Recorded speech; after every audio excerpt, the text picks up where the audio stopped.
Hi everyone, it's me, Tim, and today I want to talk about making and maintaining an IP. By IP, I mean intellectual property. Now, I've talked about writing design docs and how to make a good setting, so I'm going to link those two videos below. This is something different. I want to talk about intellectual property in general. Intellectual property is more than your setting, it's more than your story. Those are specific to a game.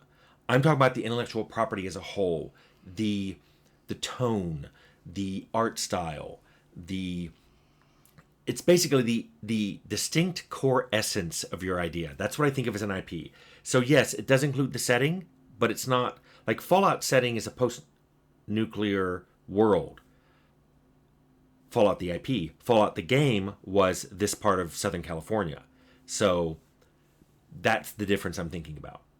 And I want to break this up into making an IP, like how can you tell what a good IP is and you're on a good track to make a good IP, and then maintaining an IP, which is doing more things in that IP past the first game, like sequels. So let's talk about the making part first. So an IP, like I said, should have a very distinct core essence. You should be able to express your IP in a single sentence. That is the as specific, simply stated definition I can think of for a good IP. Maybe it'll take you 2 sentences, but basically, if you have to write an entire 3 pages to get the idea of your IP across, it's probably too complicated. Let me give you some examples. Arcanum's IP sentence was a fantasy world that's undergoing an industrial revolution. Already that starts you thinking about things like, oh my goodness, it's definitely going to have orcs and elves, but it's also going to have factories and trains and iron mines and unions and pollution, and it just starts you thinking about all these things that aren't normally in a fantasy realm. That sentence is evocative. And that's true for any IP you make. I think I've mentioned the elevator pitch 3-word sentence for the Outer Worlds was Fallout meets Firefly. Immediately that makes you think of all these evocative things. It's going to be set in space, but it's going to have the clunky tech and the kind of dark setting that you expect in a Fallout game, and the kind of humor that you get in Fallout and Firefly. In addition to that single sentence, I think it's really, really important if your IP can be reduced to and easily recognized by an icon. And there may be more than one icon, but it should be very unique. For example, Fallout, we had the vault door. That geared vault door was very iconic to Fallout. Vault Boy, of course, super iconic. There's hundreds of him appearing in those Codex cards and in the manual and in cinematics. You see Vault Boy and you think Fallout. You talk about Fallout, you eventually think about Vault Boy. Those two are intertwined. The Outer World, we didn't go out of our way to do that, but the Moon Man ended up being our iconic figure. And Spacer's Choice, it's not the best choice, it's Spacer's Choice, did become a very recognizable slogan connected to the Outer Worlds. Going outside of games, you see this happen everywhere. Star Wars, the X-Wing fighter is very distinctive to Star Wars. You don't see things like it in other sci-fi movies. The lightsaber, very, very distinctive for for Star Wars. It, not just its look, its sound, the vibe of it, the idea that people would be using a sword made of light is not only really cool, but showing how it holds up against, ray guns. You're like, wow, this makes sense. And it's very cool, and it easily makes it, like I said, distinct. So when you're making your IP, make sure that your idea is very distinct. Notice I didn't say unique. I said distinct. It can be something similar to what people have heard before, but different. So Arcanum being a standard fantasy world, well, we've seen that a billion times. We even referenced Lord of the Rings and Tolkien as our basis. But it's undergoing an industrial revolution. That's different.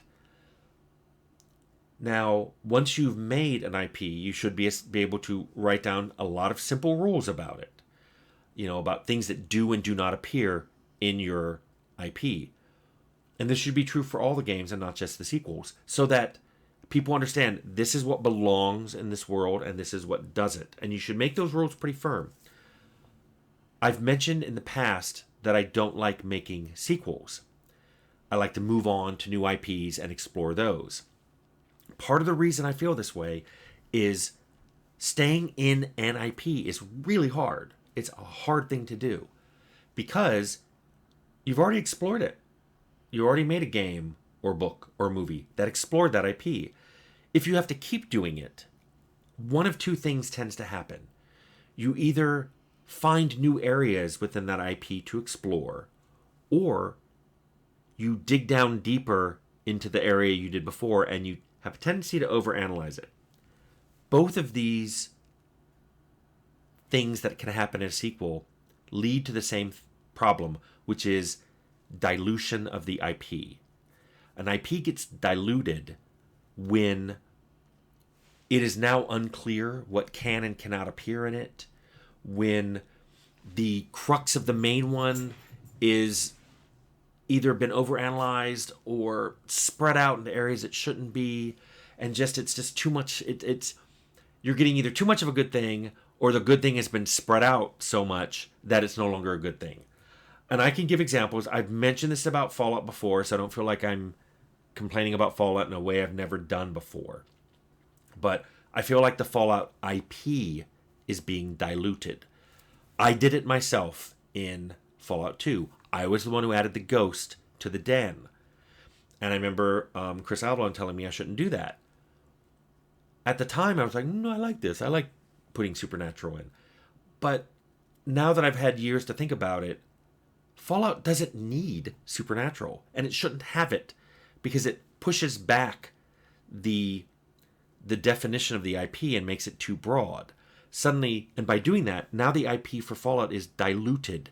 You have supernatural stuff. If you have ghosts, why can't you have vampires? Why can't you have afterlife, poltergeists, raising people from the dead? You have ghosts. You've basically weakened the IP. I've said this about synths, which I saw mentioned in and play a little role in Fallout 3 and then are huge in Fallout 4. I don't think they belong because Fallout went out of its way to establish what kind of technology it had. Changing that, I get why people were like, no, it's okay to change it in a sequel. For me, that just broadens the IP and therefore dilutes it and therefore weakens it. The whole point of Fallout, it was supposed to be what the 50s predicted the future would be. Synth, I think, doesn't fit into that.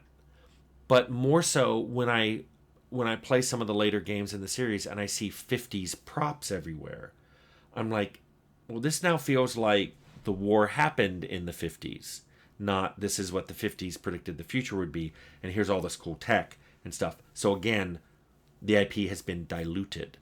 And every time you make a sequel, that's how you run the risk of doing that. You run the risk of kind of weakening the base core concept of your IP.